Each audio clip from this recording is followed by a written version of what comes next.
morning, or whenever actually. It's morning here right now. Okay, so this is going to be a multi-part series. It has to be. This episode will cover the theological side of things. I have some notes over here. That's why I'm glancing over. So channel announcement. There have been some requests for original material, such as recordings, for example, of David Koresh, and possibly others might want to hear Lois Roden or Benjamin Roden. Now, I don't want to clutter this channel with that kind of material. It's rather lengthy, and most would find it excruciatingly boring. I mean, even I mostly find it that way. I study it just for historical purposes, but there might be some people who are interested. That's fine. So to separate the material, I'm going to create a separate channel for those materials. This would be original material produced by Lois Roden or Benjamin Roden. I don't have very much of that. I have maybe two recordings of Benjamin Roden or David Koresh. And I'm not going to put all the material up all at once, but I'll put up over a period of time. I will add to that channel. And when I do, if you are interested in that material, as some have expressed, coffee here in the morning.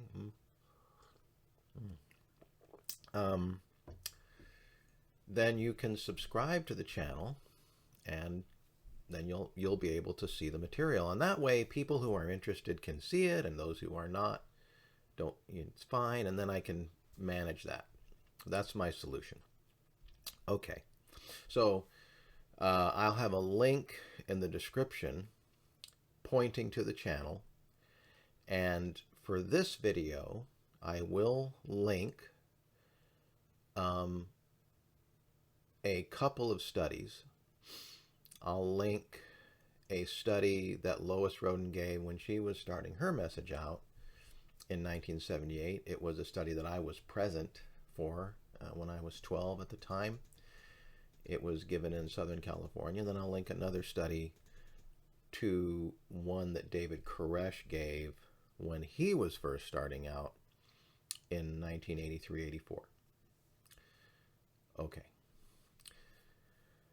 So, as I said, we'll cover the theological side of David Koresh's message here, the beginnings, because there's also a personal side. So the personal side will involve telling stories of what went on between Lois Roden and Koresh from an emotional perspective, because I saw some of these things, personally witnessed one particular incident that I'll tell about, but I won't cover that in this presentation. Okay, so the first question that I wrote down in my notes here. So what did Vernon Howell, right? I think we all know by now that's his original name. That's who he was at the time he came in 1981. What did Vernon Howell come to when he first showed up in 1981? Right? What was the Branch Davidian movement right at that time? Well, I can provide some insight to that because I was there. My family had recently moved to the Dallas suburbs in 1980, and we began to regularly travel maybe about 80 miles south to Waco to attend the meetings at New Mount Carmel that happened on Sabbaths or new moons or feast days such as Passover, Pentecost, and Day of Atonement, which is also known as Yom Kippur, and also the Feast of Tabernacles. They also had a tradition, the Branch Davidians did, up until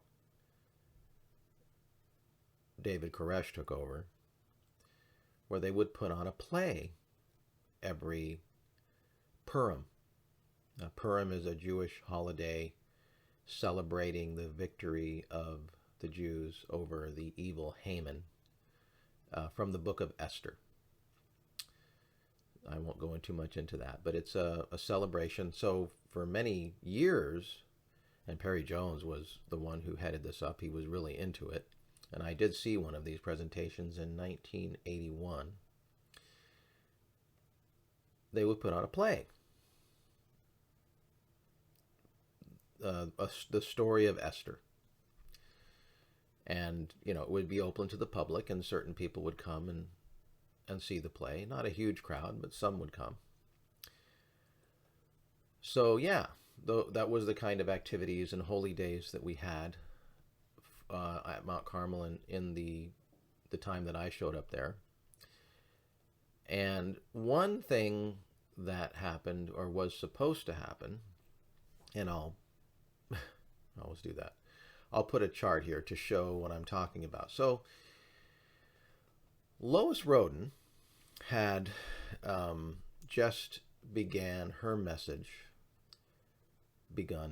Sorry, I have another sip of coffee here. Excuse me. Lois Roden had just begun her message in 1977. And she had what we called the sixth angel's message. So, what is an angel's message? I may have explained some of this before, so bear with me. There's going to be people who probably don't know anything about this. So, this goes back to Seventh-day Adventist teachings. The Seventh-day Adventists have a doctrine of the three angels' messages. So that's in Revelation 14. And you say, well, okay, Lois Roden had the sixth. Yes. The Seventh-day Adventist Church recognizes three. But then, as you know, and I talked about this in my presentation, the motivations of the prophets, which is a video that you can find on my channel. So I mentioned a Victor Houteff and a Benjamin Roden, and of course Lois Roden, who we're talking about. So according to what we believed in 1981, Victor Houteff had the fourth. Okay, after the third, I mentioned the three from the Adventist Church. Benjamin Roden had the fifth, and then there was even a tract that we put out emphasizing that, and there was also a quote that we would use from a tract put out by the Adventist Church called The Words of the Little Flock. And in that tract, James White, the husband of Ellen White, mentions 5 angels' messages. So we had 5 for quite a while, but then Lois Roden came to the group with a message came to the group with a message in 1977, and now we have 6. Immediately, there was a understanding in the group, universal, that you can't stop at 6, and this is really important. So this is important point number 1, right? That I want to emphasize here. If you like, as I mentioned in one of my previous videos, this is set up to understand how Vernon was able to do what he did. We immediately knew, well, there has to be a 7th angel's message. You cannot stop at 6. And we knew that immediately. In 1977, I remember my father talking about that. And so, unlike all the other messages, right? So, unlike Victor Houteff with the 4th, and by the way, Victor Houteff never said he had the 4th. It wasn't until Benjamin Roden came along that we retroactively said that Victor Houteff had a 4th. Victor Houteff himself said that he had an addition, because that is mentioned in one of Ellen G. White's writings.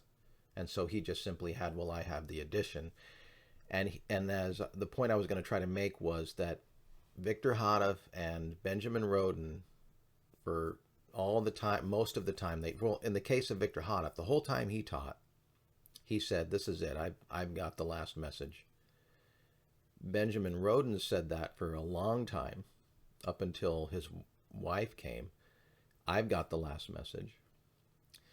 But then when Lois Roden came, we knew she doesn't have the last message. There has to be another one.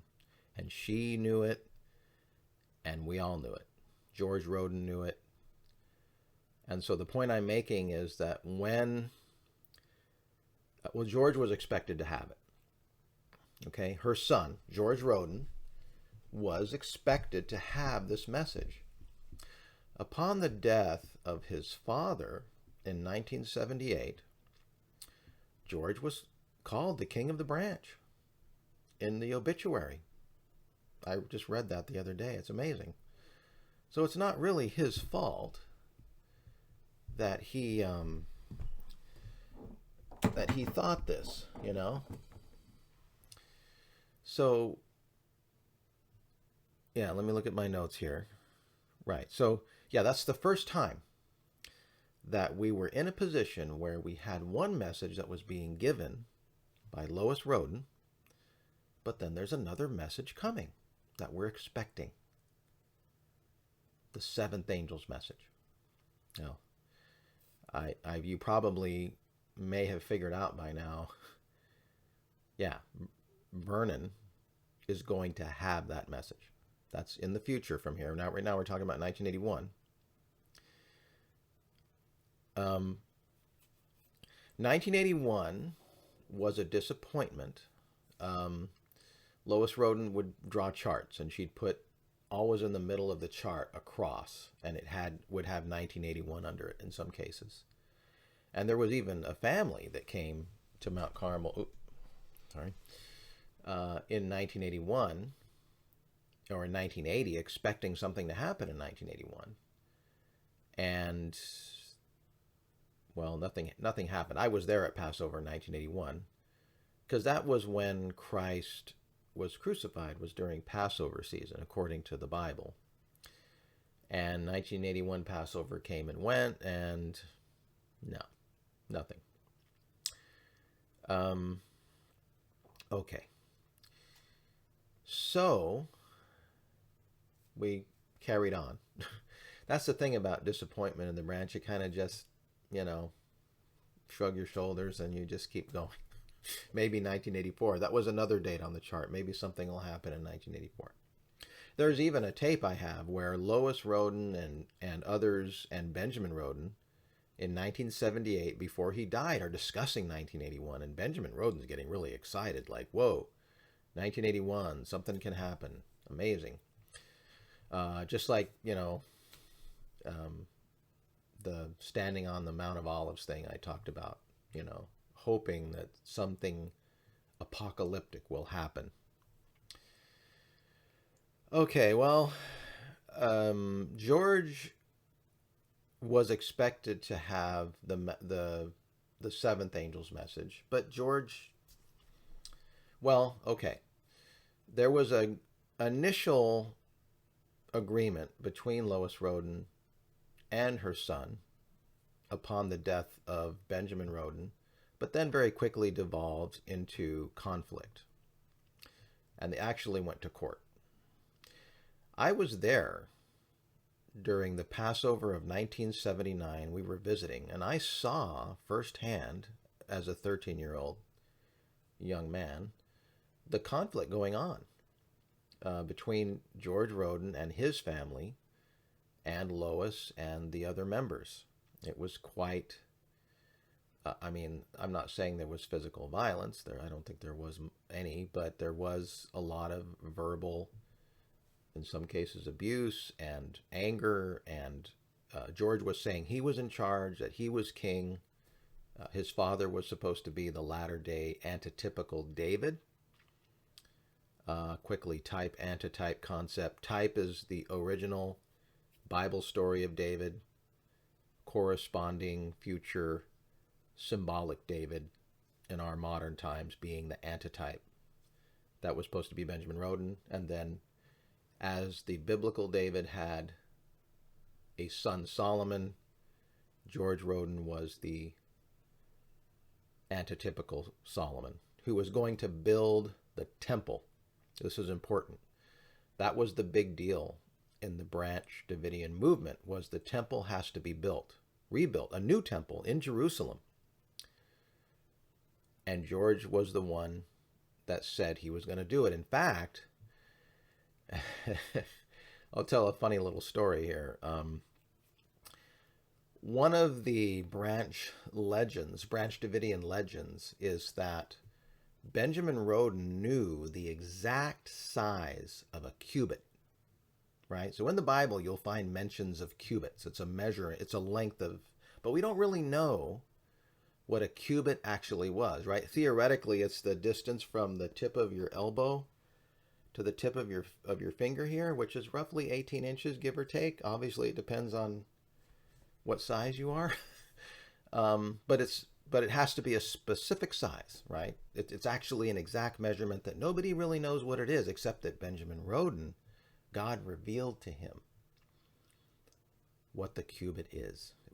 It was a super, super secret thing, because in the book of Ezekiel, there are plans to build the temple. It's a whole thing in the book of Ezekiel. It talks about the courtyard's this big and that long, and it's the whole thing. It's boring as hell, but you can look it up if you want. And this temple was supposed to be built in Jerusalem by the Branch Davidian movement through supernatural means, of course. It wasn't like we're going to hire a construction crew and raise funds and go and do it. We're talking about somehow through some methodology, God was going to, we're going to give us power, and we're like, let's go. And there was things that were just going to open up all of a sudden, and we're just going to go over there. And I guess maybe the state of Israel, like, here's some land and here's some money and build this temple and yoo-hoo. Okay. So that's what was supposed to happen. In fact, George Roden and Lois, his mother, actually went over to the Holy Land in 1980. They had patched things up a little bit after their squabble in 1979 that resulted in George being ejected from the property by court order. Okay, so when I was going there later on, like I told you, when our family moved, George wasn't around. And even when Vernon came initially, George was not living on the property. Okay, so George was supposed to have a message, but it was a dud. So he didn't have a message yet. At least that was the perception in the group. So, all right, so let me look at my notes here.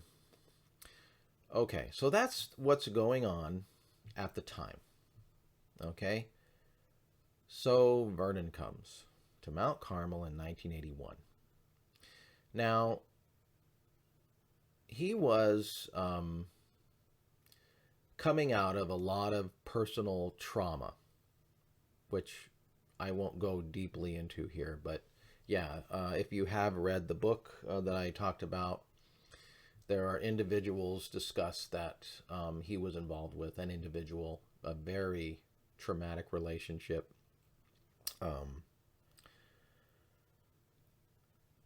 I mentioned in my video, David Koresh tried to destroy my marriage, that there was a girlfriend.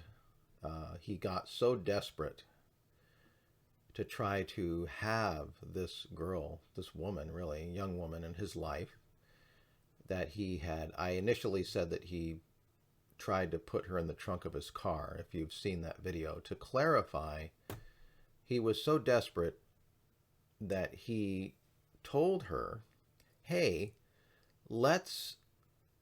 I have this plan. Let's feign kidnapping, right? Your father, your mother are against our relationship. So why don't I put you in the trunk of my car and you're kidnapped, and then we can drive off. I have a place prepared for you. We can be together. And this person I mean, you can find out who she is. I'm not going to mention her name here. This person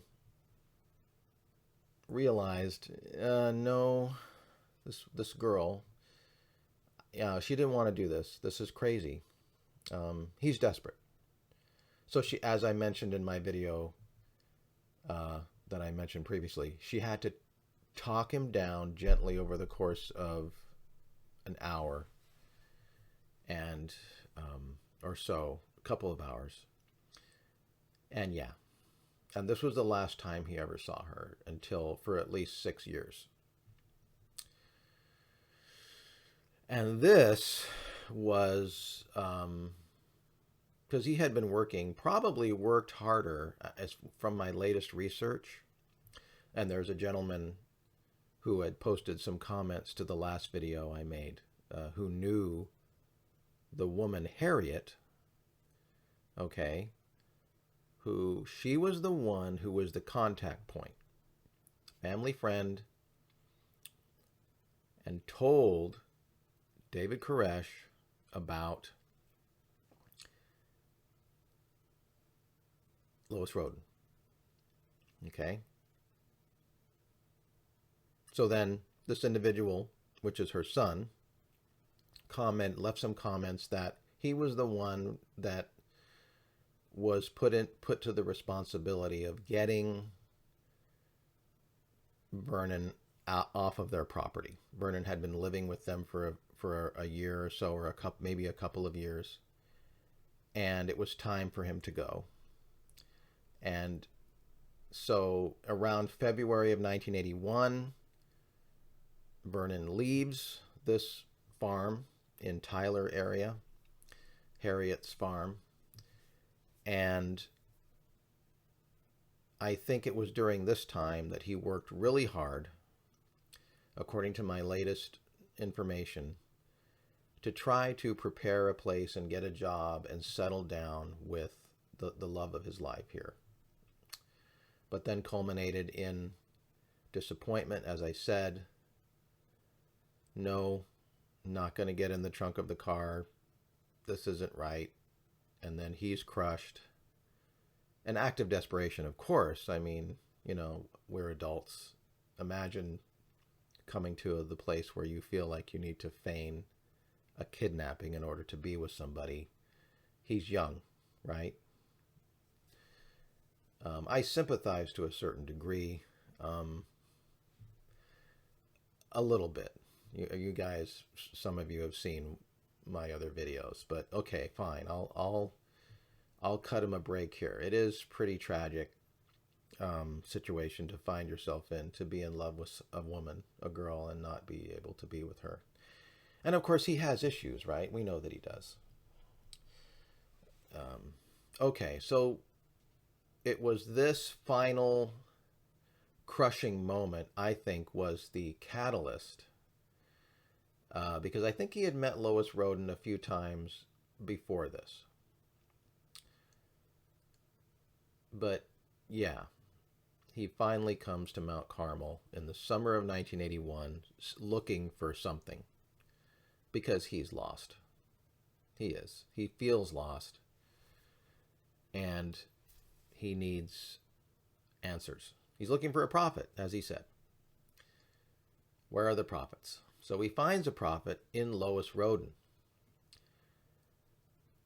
And now, let me take a break and we'll do part 2.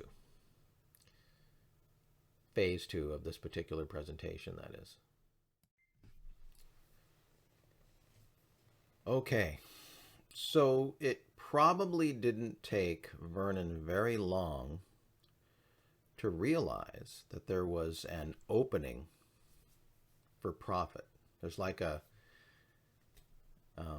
invisible prophet wanted sign hanging there if you are at Mount Carmel, as Vernon, came to Mount Carmel. He started going to studies, participating in the subculture, the Mount Carmel subculture, and probably didn't take long for him to figure out that they're looking for a prophet. Now, of course, it was supposed to be George, but George was on the outs. Okay, as I explained, he wasn't around. He had been ejected from the property. So, now I don't know details, right? I can't tell you, obviously, detailed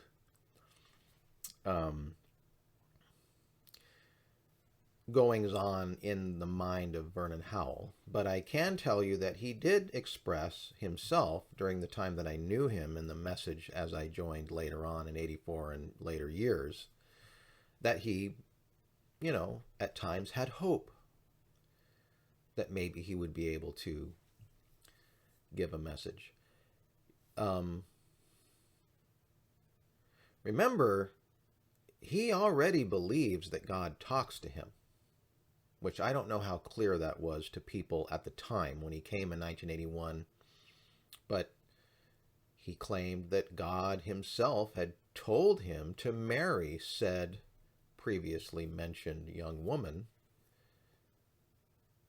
And, I mean, he genuinely believed that. When he first came in 1981, there was a situation that was described by Vernon in a study years later, again, as I'm listening to things that he said years later. He said that when he first came, he did have a message, so to speak, for the group. And he got up in front, maybe, or stood up in a meeting at one point and tried to elaborate on what this message was. He described Perry off in the corner as being particularly, Perry Jones, Rachel's father, okay? And this would be around 1981. So he's a brand new member, okay?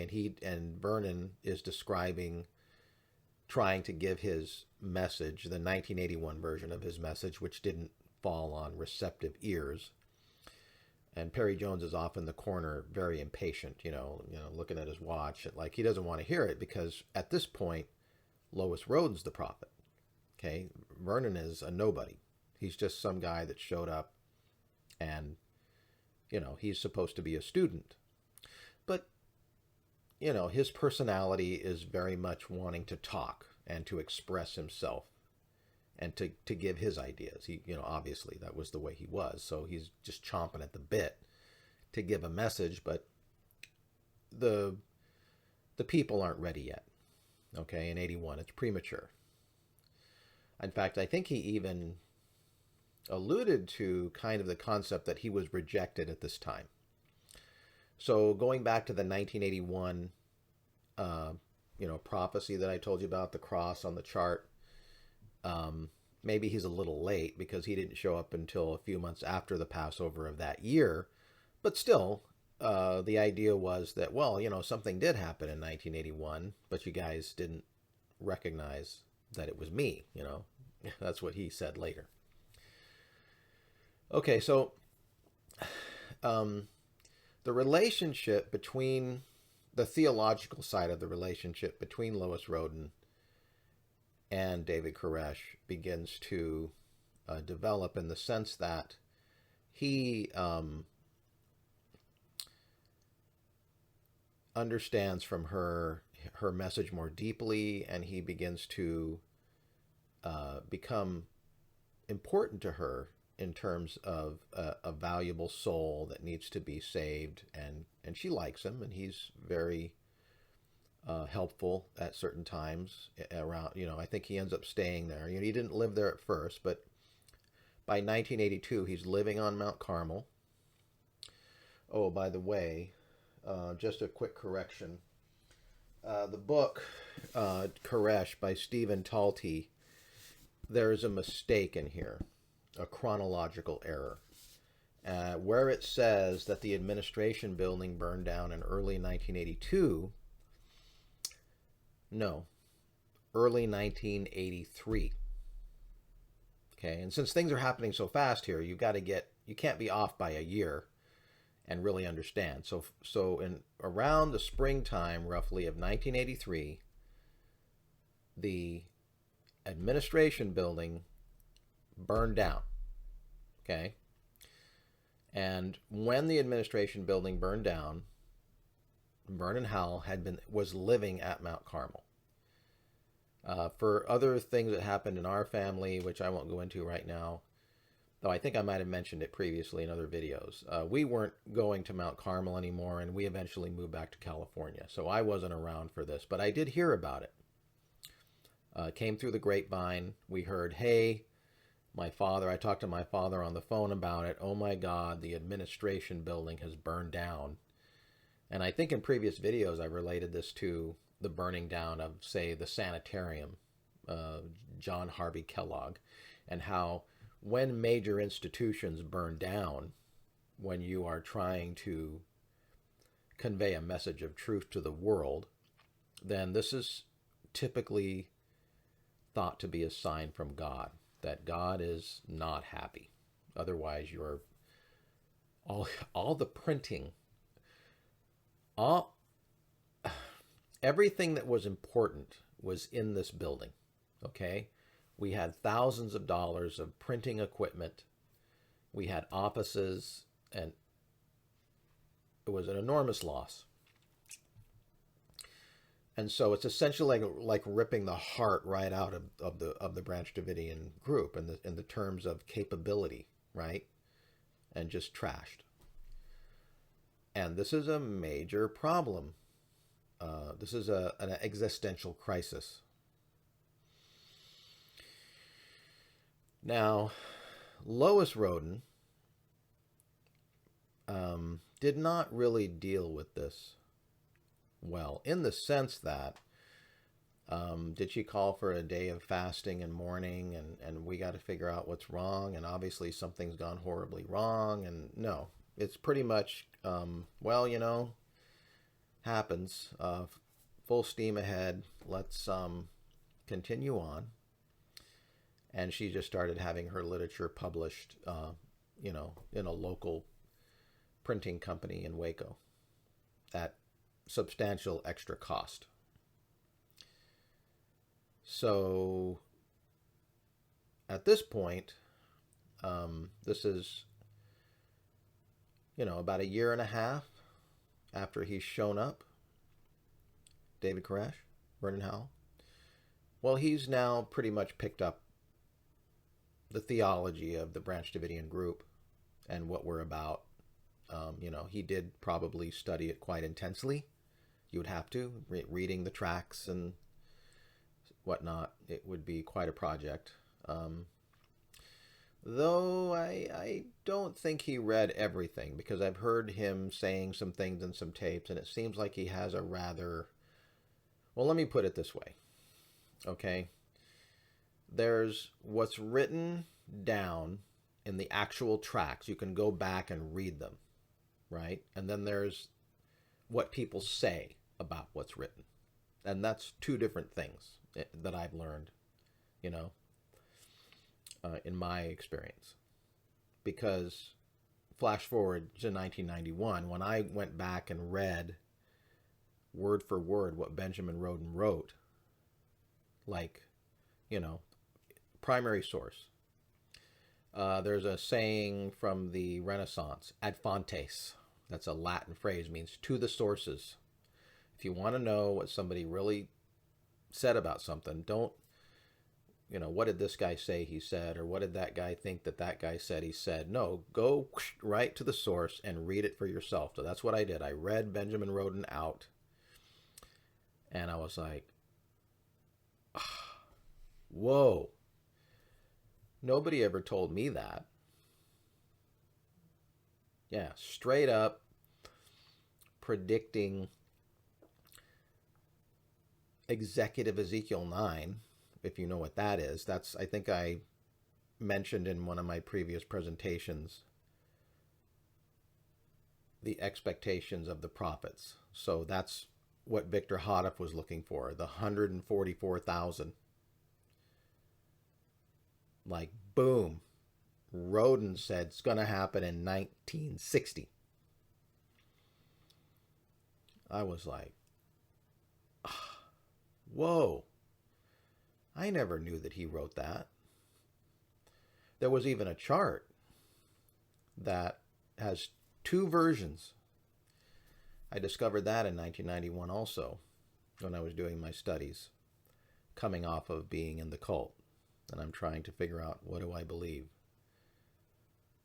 And there's a pre-1960 prophecy chart, and then the prophecy doesn't work, and so there's a post-1960 modified chart to correct the chart. Anyway, the point I'm trying to make is that, as I mentioned, there's what's specifically written down in the writings, and then there's the stuff that kind of circulates orally, the oral tradition of the group, and that's more what Vernon knew, the oral tradition that circulates amongst the talk in the group. I don't think he ever went back and specifically read every single word of every single tract.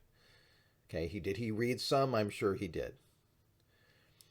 So he knows a version of the Branch Davidian message. The point I'm trying to make is that he knows the cleaned up version, right? Not the detailed version that I found later, and I was like, some problems here. That version is of no use to anyone if you're trying to move forward with new messages and new explanations for things like administration buildings burning down. Okay, so circle back around to that. That is the catalyst for a new message that he brings, because that sinks in with the fact that we're looking for a seventh angel's messenger anyway. And since 7 is like the big kahuna, right? This is the last message.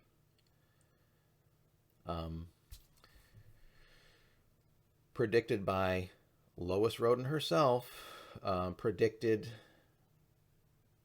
in 198 question mark. She put that in charts. I'll show that here. Okay, in a few different charts, she is, I'll put it on both sides. She's showing, and then notice it says House of Roden. Okay, but Vernon wasn't a Roden, right? Well, pivotal moment. Perry Jones, okay, and he said this to me. He heard Lois Roden, and this would be in the formative years, okay? So this statement is made by Lois Roden sometime between 82, 83, that Lois Roden was out of Vernon's hearing.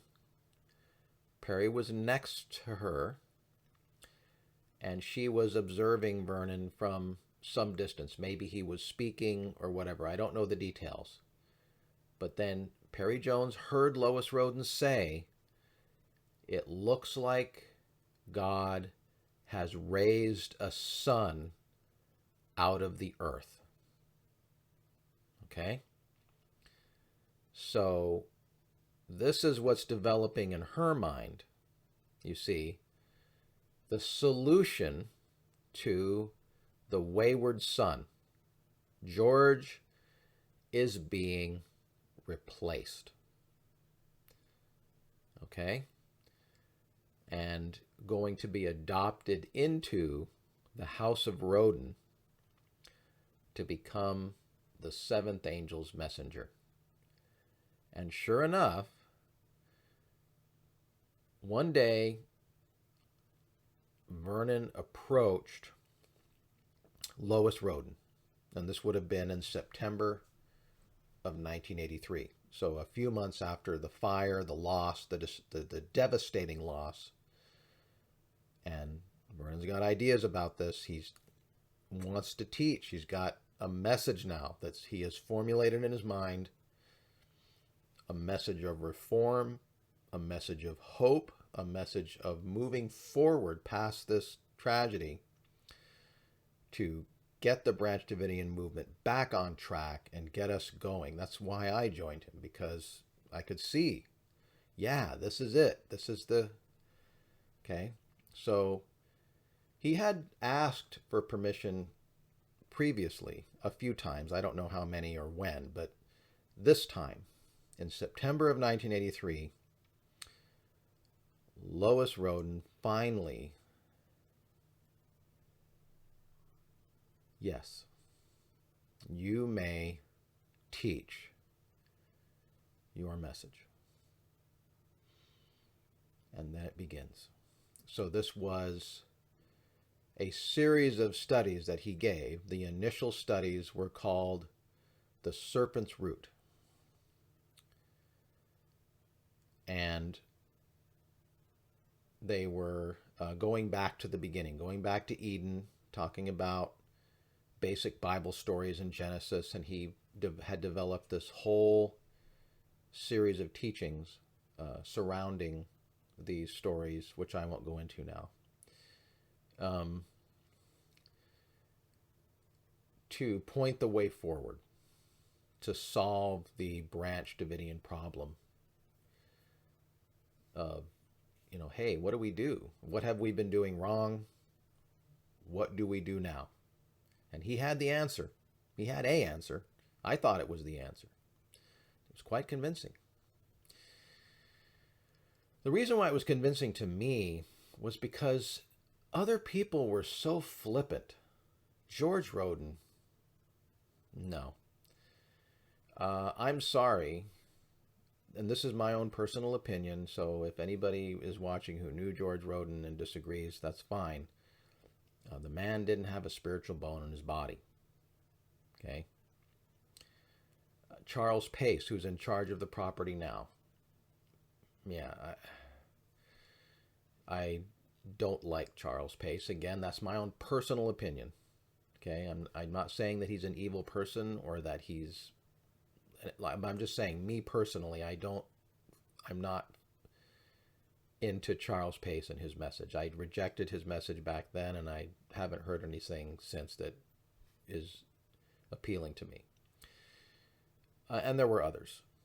But Vernon Howell was the one who I really thought he was serious, he was really focused, and he said things that made sense to me.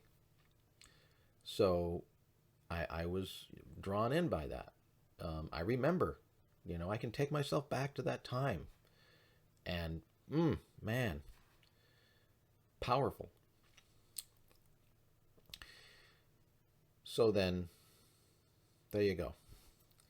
That is the theological explanation, from a Branch Davidian framework of what we believed, where we were, and then how we ended up sitting there in 1983, 1984, listening to Vernon Howell give us his message. And at this point, he's now 24 years old. And he has, I'll wrap up with this. In the previous years, so he showed up in 81, right? And I used to go down to Mount Carmel with my family, and I would see him occasionally. I didn't know him very well, but I would see him. He got up during a study one time. Lois Roden was giving a study, and I think maybe she would sometimes give occasion for someone to give some testimony or whatever. And he was sitting next to my father. Maybe he was sitting close by in the congregation, and he got up and he was crying. He was like, I'm such a sinner, and he was distraught. Now, was it an act? It seemed genuine. I think it was genuine, certainly. I don't want to say the guy was like always making everything up and always lying. He wasn't. I think that he was sincerely troubled and in pain and confused. And I think that the book that I mentioned, Stephen Talty's book here, captures a lot of that if you read it. Okay. My father, I'm 16. I'm not particularly spiritual at this point in my life. I don't really know. And plus, he's 6 years older than me, which is obviously, a world of difference between being 16 and being 22, and having gone through all this heartbreak twice, two different relationships that have failed in his life. And there's even a child involved that he wasn't ever able to see. So, yeah, he's expressing all this pain and sorrow, and he seems like he is lost, it seems to me, looking back on that. And my father even commented in the way that my father would, very jaded, very skeptical, very, well, that guy sounds like he's going to have a message of his own someday. And he didn't mean it as a compliment. And he was right, though. Yeah. But flash forward, 2 years, 2.5 years. Man, he's talking, he's on point. In fact, as I said, I'm going to put a study in the alternate channel for those who want to hear. You'll have an example of the way he was speaking, the way he was presenting. 1, 2, 3, boom, boom, boom. Yeah, very impressive, very much put together. Someone who has confidence, someone who's giving us hope, giving us a solution. And, we're gonna go. I was ready. I was excited. 1984, man, I was still in high school. He had given me a tape or sent me some tapes. I would play them while I was walking to and from school, when I was in my senior year. I'm ready to go. We're going to do this, man. So I'll leave you with that. This has gone on long enough. I don't want to get over an hour on these. So obviously there's more to the story. There's obviously the personal side of the story that I need to tell in the tragedy between Lois Roden and Vernon. As I've left off, there is an initial support by Lois Roden. There's initial, endorsement. But then in future presentations, we'll talk about what goes wrong. But right now, we'll leave off. It's looking hopeful. Things look, good. Till next time.